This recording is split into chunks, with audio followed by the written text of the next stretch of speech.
Globally, about 90% of all startups fail, with 10% not surviving the first year of launch. The failure rate increases over time, and about 70% of startups close within the first decade. In today's video, we are going to try to unravel why most startups fail and probably how we can avoid it.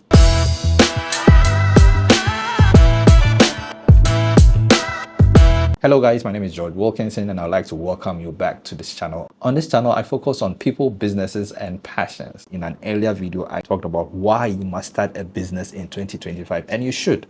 Absolutely 100% you should.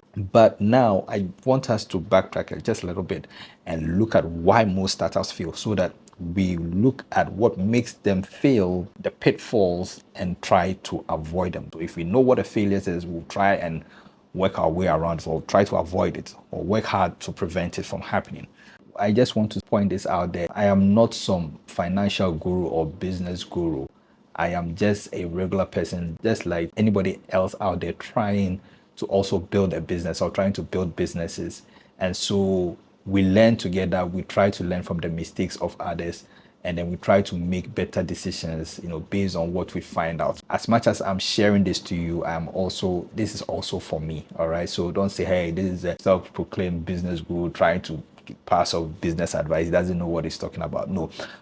First reason is startups fail because of a lack of demand, or you are solving the wrong problem. Shocking. Many entrepreneurs fall in love with their idea, which is their passion. I talked about how to turn your passion into a business. You must identify what you're passionate about, what you love. But the next thing I spoke about, this was in the last video, is that how does this idea, this passion, how does it solve a problem, or how does it provide value?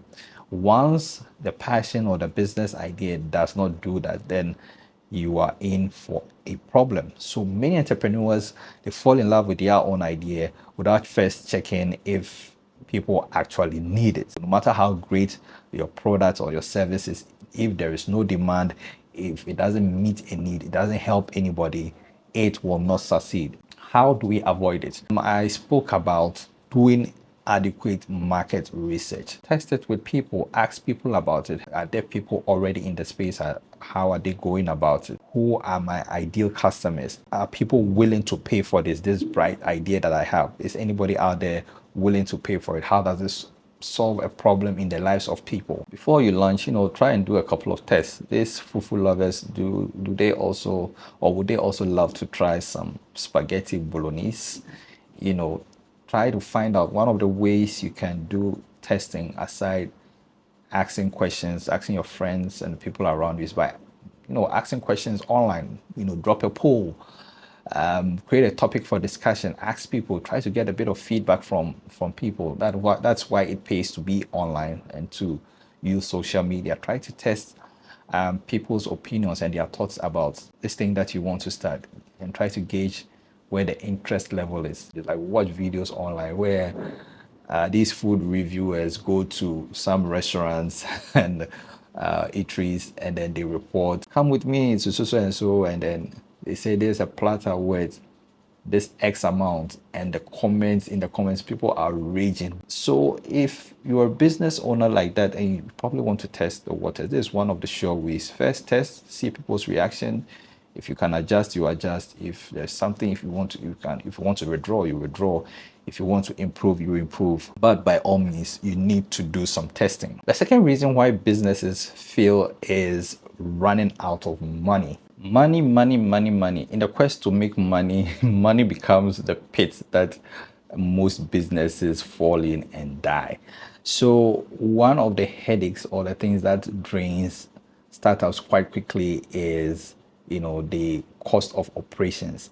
Rental space, utilities, paying staff, expensive ads. And sometimes when the business has only one source of funding, maybe a savings or a loan that the funder took out, underpricing your product or your service, which means that you have less income coming in, or in an attempt to entice or attract customers, you underprice, and that leads to low revenues or low margins, and then the business eventually faces financial crisis, and then there is that imminent doom of closure that is coming up for you.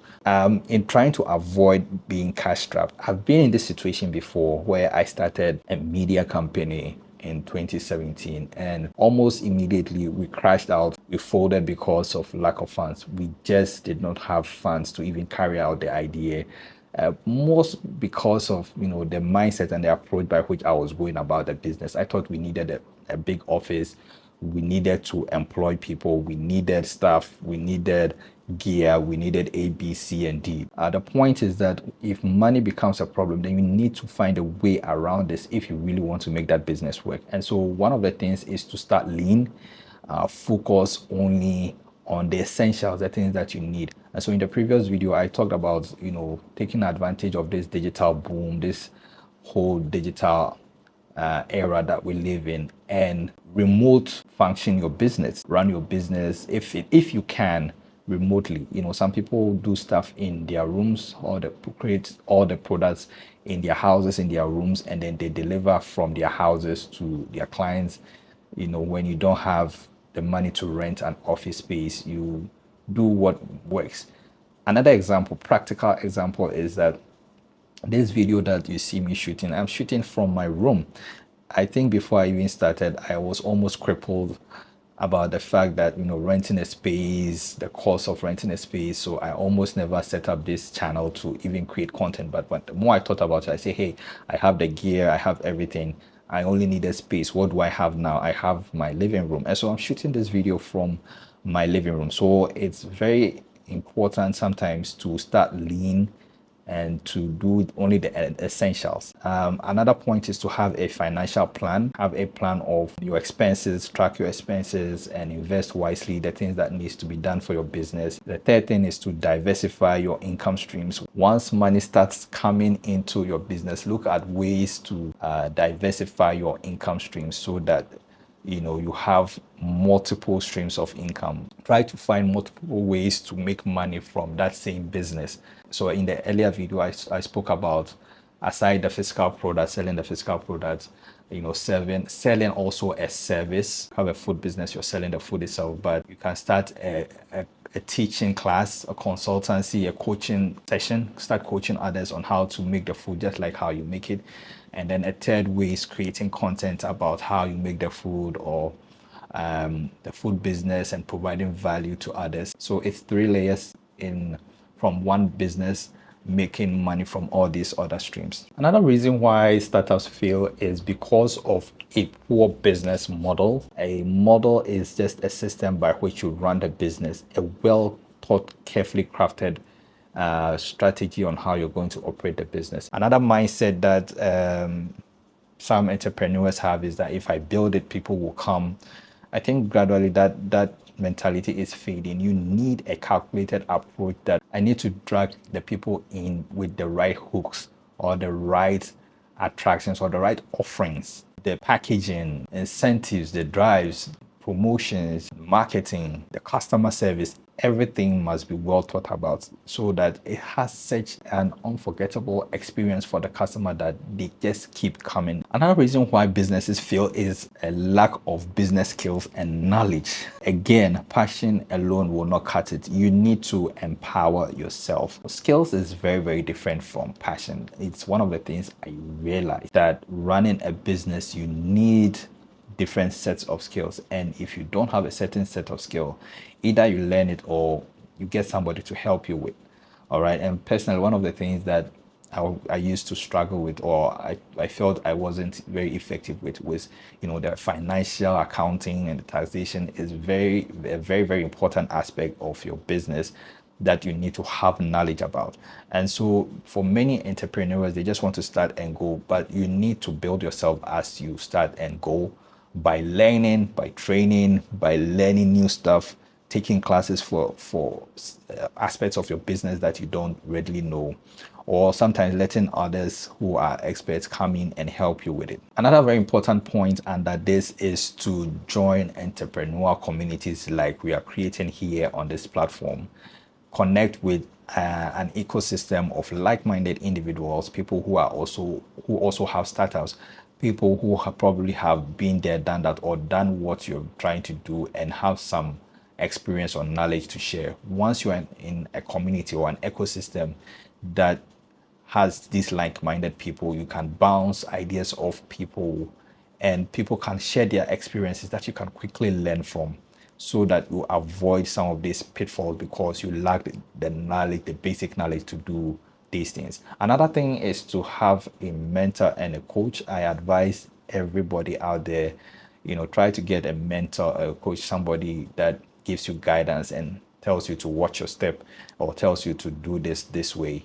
It's so important. There is no greater blessing for a business having somebody look behind your back and tell you that you're doing the right thing. So it helps you or prevents you from making very, very costly mistakes. So if you're passionate about your business, you're putting in sweat and blood and making it work, then I think it pays to have somebody with more experience than you do to look or watch your back for you. The next point why businesses fail is a bad marketing strategy, not reaching the right audience. So if you have all this great idea and you are not able to let people know about it, then of what use will this be?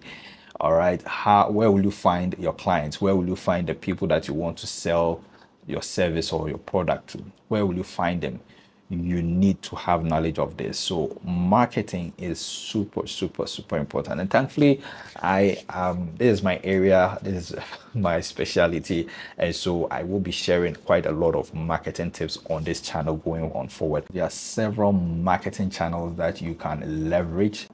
Again, you need to know where your audience is and which channels that they play on often is one of the key things to identify early on when you are developing your marketing strategy. Another thing I see is inadequate marketing. Their marketing is not coordinated, it's not aggressive, it's not consistent. You need to be consistent with marketing for it to be able to yield results. If you're starting a business, you need to have this in mind, that you need to be able to adapt. The world is changing so fast, especially these days. Look, you either adapt or you die. And I won't bore you with countless examples of famous stories of businesses that failed to adapt and died. Traditional businesses, the story of Blockbuster and Netflix and how Blockbuster is no longer existing. And so you need to be mindful of changes in the market or the things that are changing in your sphere or your field, and how you can quickly adapt and then follow along, or adapt and then take advantage of change to your benefit. One of the areas that I see has drastically or is experiencing a very drastic change, is just an example, is in the area of fashion business.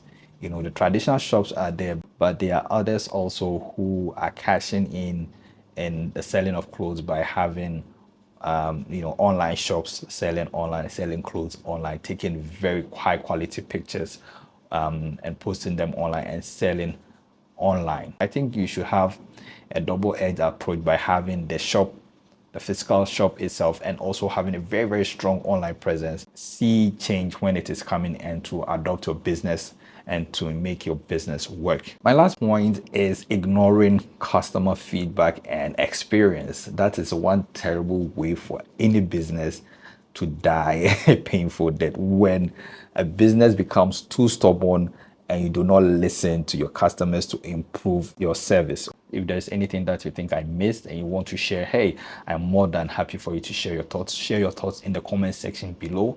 If you have any questions, if there's something that you want me to elaborate further in another video, put it in the comment section below. Let's connect with one another. And if you haven't subscribed, guys, smash that subscribe button. I don't know what you're waiting for. Smash it now. I'll see you in the next one. Bye bye.